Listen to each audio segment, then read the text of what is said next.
খুব বিনয়ের সাথে ত্রিপুরা রাজ্যের কংগ্রেস নেতৃত্বকে বলবো, হ্যাঁ, গণতন্ত্র পুনরুদ্ধারে কংগ্রেসেরও কিছু শক্তি আছে, সে শক্তির প্রয়োজন, এ সম্পর্কে কোনো সন্দেহ নেই। আমি তাদের প্রতি সে শ্রদ্ধা রেখেই বলছি, কিন্তু তাদেরকে আমি খুব বিনয়ের সাথে বলবো যে জামানত রক্ষা করতে পারবে এরকম 28টা কেন্দ্রের মধ্যে একটা কেন্দ্রের নাম তারা দয়া করে বলুক না।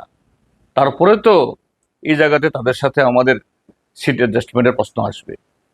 28টা সিটের মধ্যে তাদের জামানত রক্ষিত হবে, একটা সিটের নাম করুক।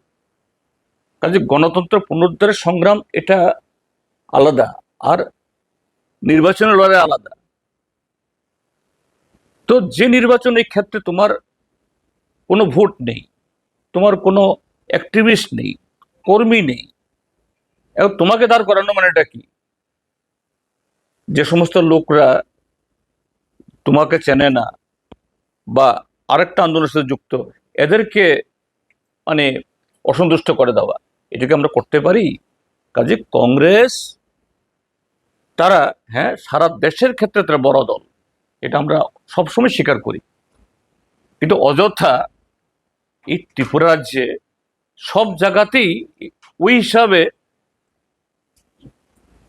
তাদের শেয়ার দিতে হবে, এটা যদি বলা হলে পরে এরা বাস্তবকে তারা অস্বীকার করবে।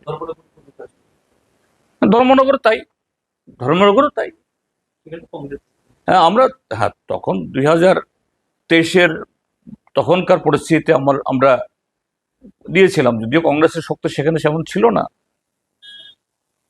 কিন্তু এই যে 23-এর বিধানসভা নির্বাচন দাঁড়িয়েছে, সেখানে প্রায় 60টা বুথ, পোলিং এজেন্ট তো 50 জনের বেশি সিপিএম থেকে দিতে হয়েছে আমাদের।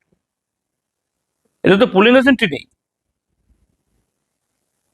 কাজেই বলবো, গণতন্ত্র পুনরুদ্ধারের জন্য হ্যাঁ, কংগ্রেসের সহযোগিতা সারা দেশের সাথে ত্রিপুরা রাজ্যেও প্রয়োজন আছে, এটাকে আমরা অস্বীকার করি না।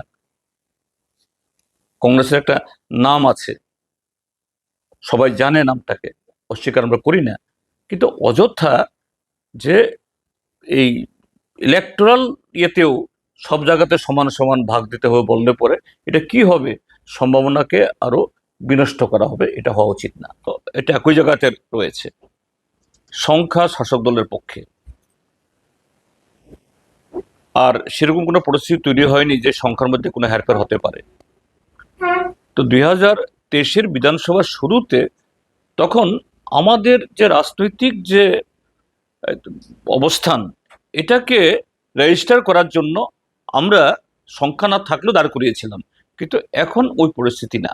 কাজে সেই জায়গাতে যে প্রার্থী দাঁড় করানো চিন্তা ভাবনা ঠিক সেরকম সিরিয়াসলি আমরা করছি না। তবে এটা আমার ব্যক্তিগত বক্তব্য, আজকে সন্ধ্যাবেলা পার্টি আমরা বসে চূড়ান্ত সিদ্ধান্ত আমরা দেব। দেশের যে অ্যাডজাস্টমেন্ট এটা 2023-এরই ছিল, 24-এর লোকসভার অ্যাডজাস্টমেন্ট 24-এরই ছিল, এখন 2026। কাজে 23-এর সাথে 26 মেলালে তো হবে না। এখন অদূর ভবিষ্যতে কি হবে, যখন শারীরিক হবে তখন আলাদা ব্যাপার। কাজে ওনারা প্রত্যাহার করতে হবে বললে তো এটা ভুল হবে। 2023-এর পর অনেক জল গড়িয়েছে, ত্রিপুরা রাজ্যের মধ্যে গণতন্ত্রের উপর নানা আঘাত এসছে। ত্রিপুরা যে কংগ্রেস দল কটা ক্ষেত্রেতে সেরকম ভাবে এগিয়ে এসছে গণতন্ত্র পুনরুদ্ধারের স্বার্থে, কংগ্রেস বিজেপিকে পরাজিত রোখার স্বার্থে, আগে এটা বলুক তারা। যাই হোক, আমি এটা নিয়ে বিতর্ক করতে চাই না, বরঞ্চ বলবো কংগ্রেস একটু বিচক্ষণ হোক, এরা যে বাস্তব যে পরিস্থিতি এটা অনুধাবন করার চেষ্টা করুক, তাহলে তাদেরও মঙ্গল হবে, এ রাজ্যেরও মঙ্গল হবে। এটা আমাদের তো স্বাধীন, তারা তারা ক্যান্ডিডেট দেবেন না দেবেন এটা তাদের ব্যাপার। আমরা কি করে বলতে পারি? আমরা শুধু আপিল করতে পারি যে ভারতীয় জনতা পার্টিকে পরাজিত করার স্বার্থে তারা আমাদের ক্যান্ডিডেটকে সমর্থন করুক, আমরা এই কথাটাই বলতে পারি না। এটা ত্রিপুরা বিধানসভার 5 বছর মেয়াদের, 5 বছরের 3 বছরে চলে গেছে, আর আছে মাত্র 2 বছর। সেই জায়গায় নতুন করে এই যে স্পিকার নির্বাচন নিয়ে শুরুতে আমরা বিরোধী দল যে ভূমিকা নিয়েছিলাম, এই সময়তে সেরকম ভূমিকা নেওয়ার অন্তত ব্যক্তিগত আমি কিছু দেখছি না। যদিও এই জাতীয় যে কোনো গুরুত্বপূর্ণ সিদ্ধান্ত আমরা পার্টিগতভাবেই নিয়ে থাকি, কাজেই আমাদের আজকে সন্ধ্যায় আমরা পার্টি বসবো, আমাদের ভূমিকা কি হবে, কারণ সংখ্যা তত্ত্বে শাসক দলের কাছে সেই সংখ্যা আছে, নির্বাচন হলে অনায়াসে জিতবে। স্বাভাবিকভাবেই এই জায়গায় শুরুতে আমরা যে ভূমিকা নিয়েছিলাম তখন রাজনৈতিক কারণেও যে জয় পরাজয়ের ফলাফলকে না দেখেই কিছু ভূমিকা নিতে হয়, কাজে এই সময়তে সেরকম অন্তত কিছু ভূমিকা গ্রহণ করার কিছু দেখছি না। শ্যাম সুন্দর কোম্পানি জুয়েলার্স নিবেদন করছে সিলভার এক্সপ্রেশনস। এসো রূপোই বলো তোমার কথা। রূপোর গয়নার এক অনবদ্য সম্ভার, যা বলে দেয় তুমিই সেই অনন্যা, তুলে ধরে সম্পূর্ণ নতুন এক আলোকে। বিশেষ উদ্বোধনী অফার 9 থেকে 14 মার্চ, 10% ডিসকাউন্ট প্রতিটি সিলভার এক্সপ্রেশনস রূপোর গয়নার এমআরপির ওপর।